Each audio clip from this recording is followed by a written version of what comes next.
मैं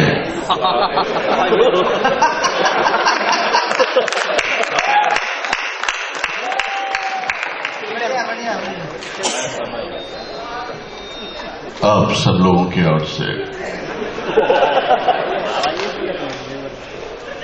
उपस्थित तमाम श्रोताओं की ओर से, डीजीपी साहब की ओर से, उत्तर प्रदेश सरकार की ओर से, भारत सरकार की ओर से और संयुक्त राष्ट्र संघ की ओर से मैं अपना हार्दिक स्वागत करता हूं।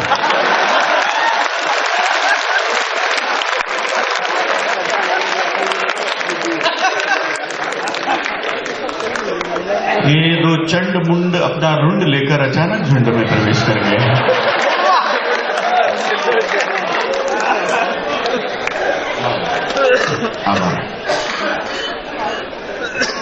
आप जा रही हैं सुमन?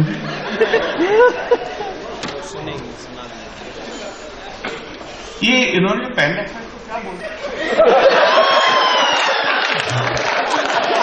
तुम अपने घर जाके पूछना है। मैं ऐसा खुद अपने लिए बनवाना चाहता हूं।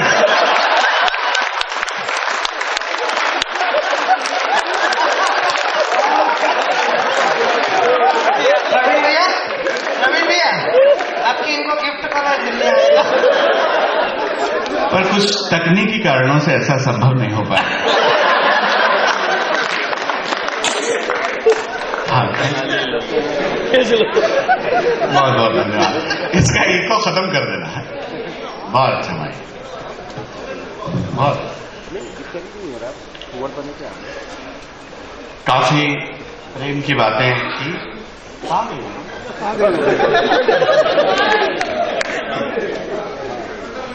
बेटियों की बात करें, अरे ऐसे भाषण की क्या,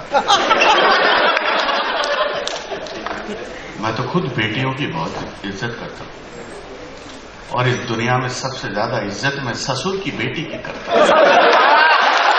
ये बात नहीं देखा।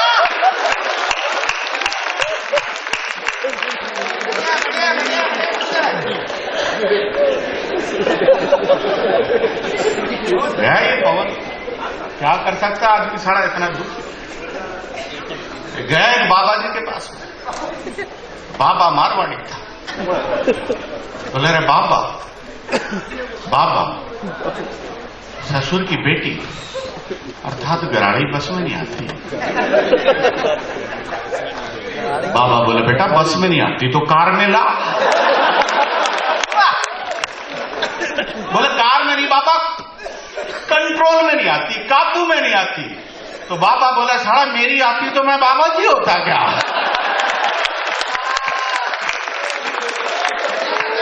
अब इन दोनों के संवाद आगे बढ़ते हैं साहब। बेटी का जब वो रूप होता है तो पवन संवाद का आनंद लेना। मारवाड़ी बाबा जी पवन दोनों बोले बाबा डीजीपी साहब, बोले मैं आज तक ये समझ नहीं पाया लुगाई चीज क्या है। सारे पुरुषों को समर्पित कर, मुझे आज तक ये समझ में नहीं आया लुगाई चीज क्या है, नारी चीज क्या है। बाबा बोला बेटा नारी पावर है, नारी शक्ति है। अरे बोले पुरुष क्या है? बोले ये बेचारा सहन शक्ति है।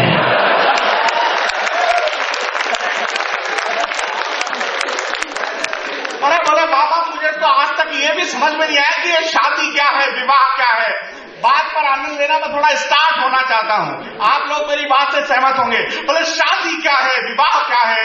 बाबा बोला बेटा शादी दो आत्माओं का मिलन है। एक रात दो आत्माओं के मिलने के बाद सारी जिंदगी आत्मा परमात्मा से मिलने के लिए छटपटाती रहती है।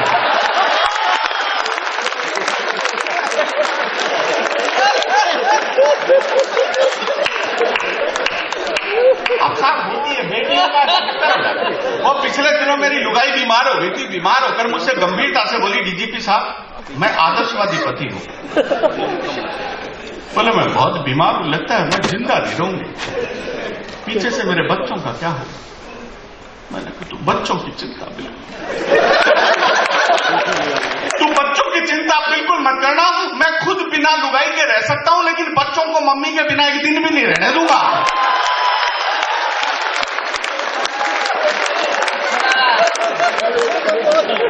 बेटियों से ऐसी भी हालत हो जाती है। अब सब दोनों में संवाद चल रहा था, संवाद का आप लोग ये बोला बाबा मैंने तो बता दिया, तू बता तू बाबा जी कैसे हुआ?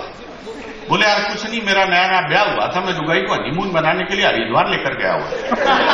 इसमें हंसने की क्या बात है भाई साहब, बाबा जी का हरिद्वार ही जाता है, कौन सा स्विट्जरलैंड जाता? तो फिर क्या हुआ, पत्नी ने अचानक गंगा स्नान किया और अचानक उसे बहुत तेज खांसी हो गई। अब नया नया पति अतिरिक्त भावुक होता है पवन की तरह। बाजार गया और बाजार से दवा की एक पुड़िया लाकर ली। थोड़ी देर बाद एक चमत्कार हुआ, पत्नी की खांसी और आवाज दोनों हमेशा के लिए साइलेंट मोड पर आ गए। तभी अचानक बैठकर रोने लगा। अचानक एक देवदूत प्रकट हुआ, प्रकट होकर बोला किम कारणम रुदनम करोति वत्स। क्यों रो रहे? मेरी पत्नी कभी बोल नहीं पाएगी, मैं क्या करूं? देवदूत बोला पगले, ऐसी पत्नियां तो करोड़ों जन्म की तपस्या के बाद।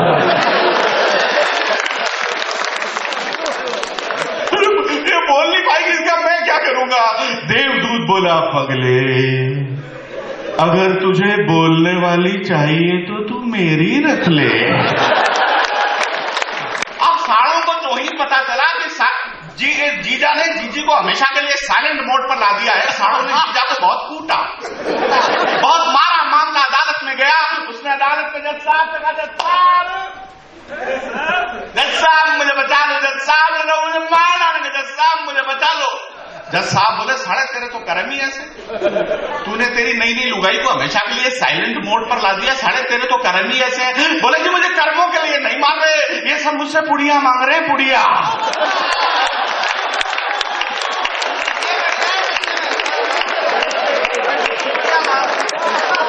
अब डीजीपी साहब मामला पुलिस को सुपुर्द कर दिया।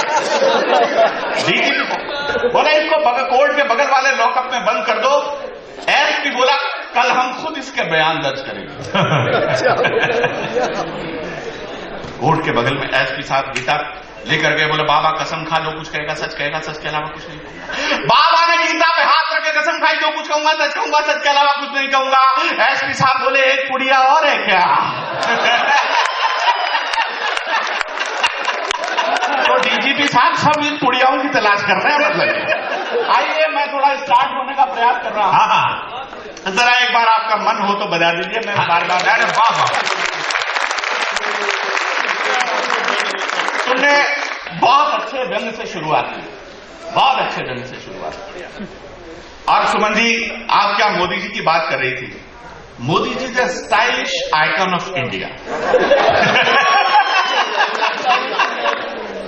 मोदी जी को आई लव मोदी जी। आप देखिए मित्रों क्या किस तरीके से वो बात करते हैं, हर बात पर उनका एक स्टाइल। हाँ, जब प्राइम मिनिस्टर बने तो सबसे पहले उन्होंने शिक्षक दिवस पर बच्चों को संबोधित किया। शिक्षक दिवस पर बच्चों को स्टाइलिश है। हो सकता है बाल दिवस पर शिक्षकों को संबोधित।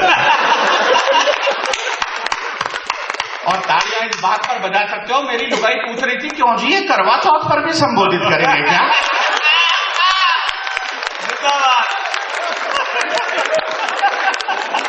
अब कोई जवाब नहीं है। नोटबंदी वोटबंदी, सुमन जी आप जो बात कर रही थी, हाँ। ये मुझसे बोला, हाँ। ये अजय मुझसे बोला, अनुज मुझसे बोला, हाँ।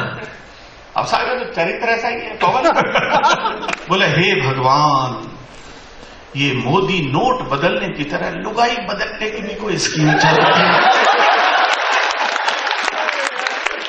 देखो ऐसे बैठा है जैसा ऋषिमुख पर्वत पर जामवंत बैठा हो।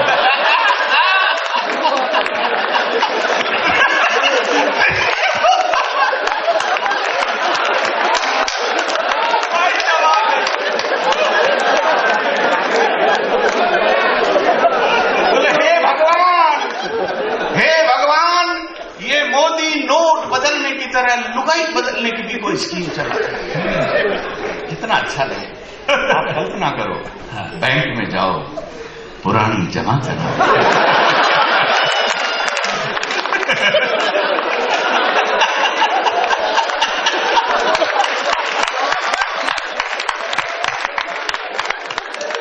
ये पवन बोला बात एक गीतों का राजकुमार यहाँ बैठा हुआ, गीतों का राजकुमार। मित्रों, ये पवन बोला भाई साहब मोदी जी स्टाइलिश आदमी है, ये उसमें भी अपनी स्टाइल दिखाएंगे। अगले ने 1000 का नोट बंद करके 2000 का शुरू किया। तुम 40 की लुगाई जमा कराओ दे रही, 80 की टिकाएंगे।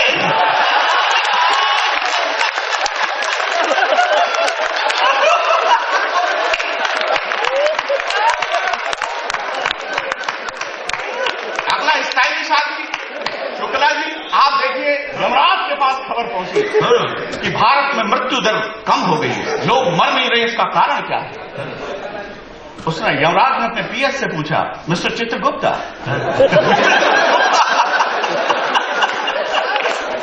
What is the reason? Gupta बोला कुछ नहीं सर, मोदी। यमराज ने उसे गौर से बोले, ये मोदी यमराज को केजरीवाल समझता है क्या? बोले नहीं जी, ये तो केजरीवाल को यमराज समझते हैं। बोले क्या बात, मृत्यु दर कम कैसे हो गई? बात पर मित्रों व्यंग, विद्रुपता, विसंगति पर आप लोग आनंद लेंगे। बोले प्रभु कुछ नहीं, मैं पिछले 3 साल से रेगुलर एक गुड़िया के प्राण लेने जा रहा हूं।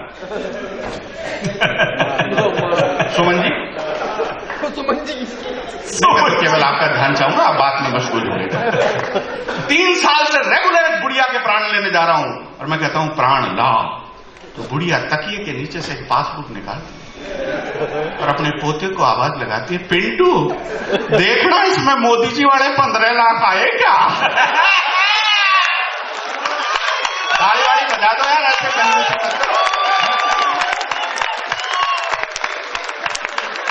आप देखिए मासूम लोग है, कितना मासूम आदमी है। इस हिंदुस्तान में एक ऐसा मासूम आदमी है जिसे हर आदमी मोहब्बत करता है, उससे मैं मोहब्बत करता हूं। और वो मासूम आदमी ऐसा मासूम है, नाव में बैठकर जा रहा हो और गलती से नाव में एक छेद हो जाए तो वो पानी निकालने के लिए बगल में ही दूसरा छेद कर देता। ऐसे मासूम आदमी का नाम राहुल गांधी नहीं मित्रों, राहुल गांधी नहीं, ऐसे मासूम आदमी का नाम है श्री राहुल गांधी। आनंद लेना, राहुल जी पहुंचे परिणाम के बाद में बाबा के पास है, बाबा मारवाड़ी था, अभी तो मैं स्टार्ट हुआ हूं यार। बोले बाबा बाबा बाबा,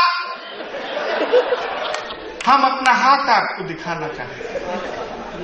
बाबा बोले बेटा हाथ दिखाएगा, मुंह दिखाने लायक तो तू।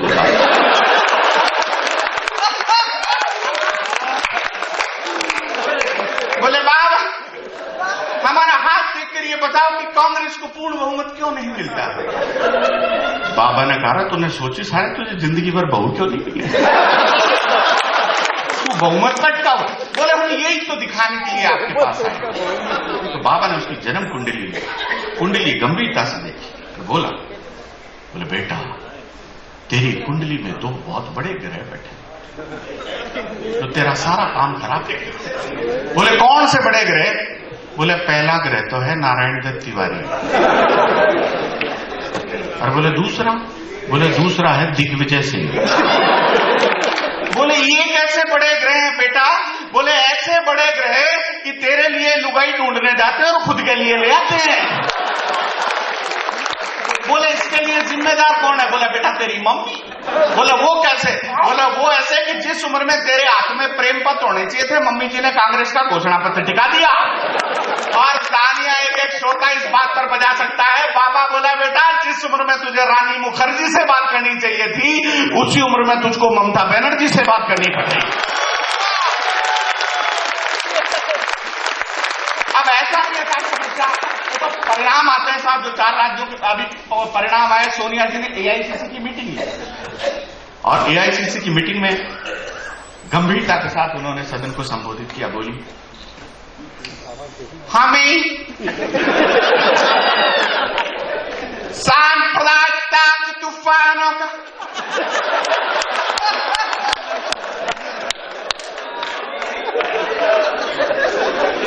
जमकर मुकाबला करना होगा।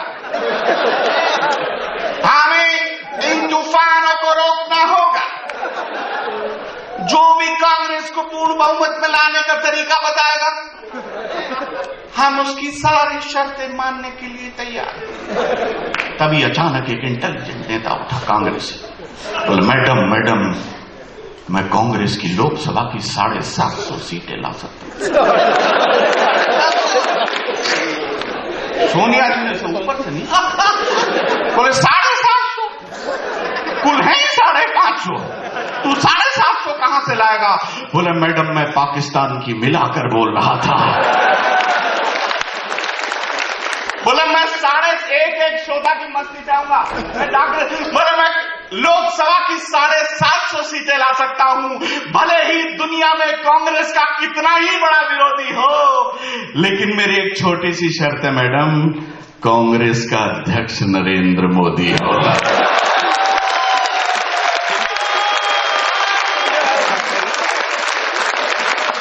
और मित्रों मैं बात को वहां ले जाना चाहता हूं। आदरणीय डीजीपी साहब, एक छोटा सा व्यंग मेरे छोटे भाई को समर्पित करता हूं। तुमने बहुत शानदार पढ़ा, इस व्यंग की मंच को आवश्यकता है। लक्ष्मण मूर्छित पड़े थे, भगवान राम उनकी अवस्था को देखकर विलाप कर रहे थे।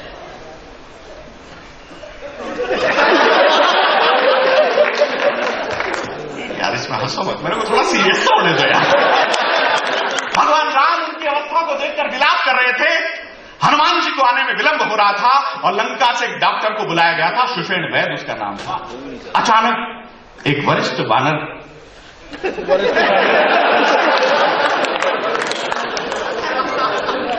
उससे भगवान राम की दशा देखी नहीं गई और वो आया, वानर ने लक्ष्मण जी के कान में कुछ कहा और लक्ष्मण ने अपनी मूर्छा त्याग कर खड़े हो गए। राम जी ने उस वानर को देखा और उससे पूछा, हे वानर राज, तुमने इसके कान में क्या अमृत मंत्र फूंका? बोले कुछ नहीं प्रभु, मैंने तो केवल आपका नाम लिया था। बोले नहीं, तुमने इसके कान में ऐसा क्या कहा जिससे इसकी मूर्छा टूट गई? बोले प्रभु कुछ नहीं, केवल आपका नाम लिया था। भगवान राम ने जब ज्यादा जिद की तो वानर ने बताया, प्रभु कुछ नहीं, मैंने इसके कान में केवल इतना सा कहा था, ये जो डॉक्टर लंका से तुम्हारा इलाज करने आ रहा है, इसने बिहार से MBBS टॉप किया है।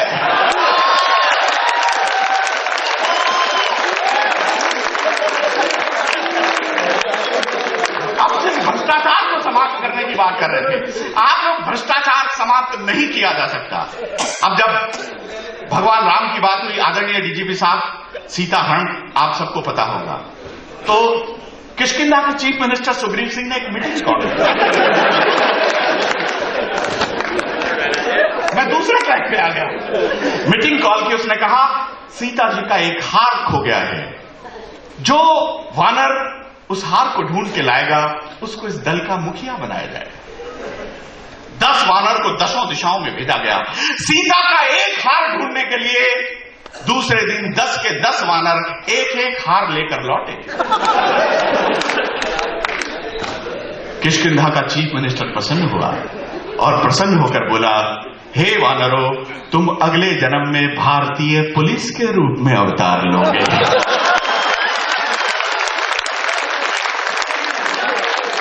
मित्रों, ये चमत्कार, जिस भ्रष्टाचार की हम बात करते हैं, मैंने एक छोटा सा प्रयोग किया, समय का मुझे ध्यान है, मैंने एक छोटा सा प्रयोग किया। ये भ्रष्टाचार कभी समाप्त नहीं हो सकता। स्वागत। क्यों? पिछले दिनों मैं डालस में था, अमेरिका। वहां एक एम्प्लॉयमेंट बॉक्स होता है, उसमें आवेदन डाला जाता है, नीचे से रिजल्ट निकलता है, सिलेक्ट और रिजेक्ट का।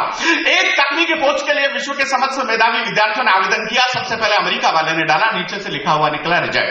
फिर आवेदन जापानी ने डाला, नीचे से लिखा हुआ निकला रिजेक्ट। फिर आवेदन पाकिस्तानी ने डाला, नीचे से लिखा हुआ निकला, कृपया फार्म ठीक से भरें। अब एक आगरा का मस्त मौला आदमी बोला, अब की बार मैं ट्राई करके देखता हूं। पट्टे ने फार्म लिया, न फार्म भरा, न हस्ताक्षर किया, न फोटो चिपकाई, डॉक्यूमेंट लगाए, फार्म को मोड़ा, बक्से में डाला, नीचे से रिजल्ट निकला सेलेक्ट। अब सारे लोग पागल, माय मिरेकल मैन, तुम कोई गॉड है, तुम कोई भगवान है, तुम ये चमत्कार कैसे किया? बोले कुछ नहीं, मैंने इंडियन टेक्निक का इस्तेमाल किया। अब एक एक श्रोता की मस्ती मांगता हूं, बोला मैम ये कौन सा इंडियन टेक्निक है? बोले कोई खास नहीं, फार्म के पीछे 2000 का नोट लगा दिया।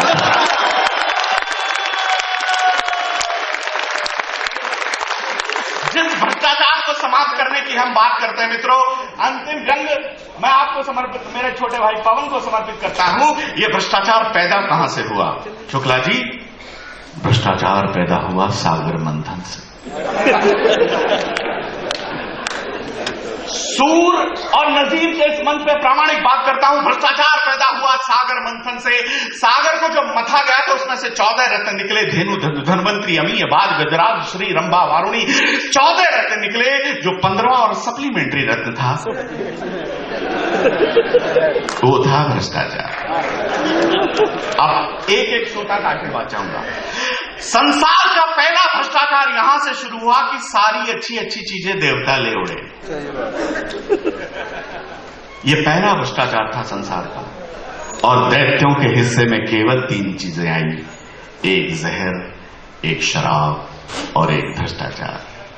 दैत्य इन तीनों चीजों को लेकर भगवान भोलेनाथ के पास गए और भगवान भोलेनाथ से बोले, हे भोले,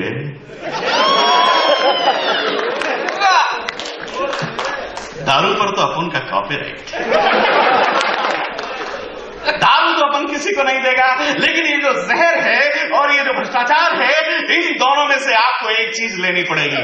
मैं पूरे मंच को समर्पित करता हूं आपको, ऋषि, आपको बहुत शानदार आपने पढ़ा, व्यंग, विद्रुपता और विसंगति पर आपका स्नेह चाहता हूं। भगवान भोलेनाथ बोले, अगर मैं भ्रष्टाचार को भी अपने गले लगाऊं, इससे तो अच्छा मैं जहर पीऊं।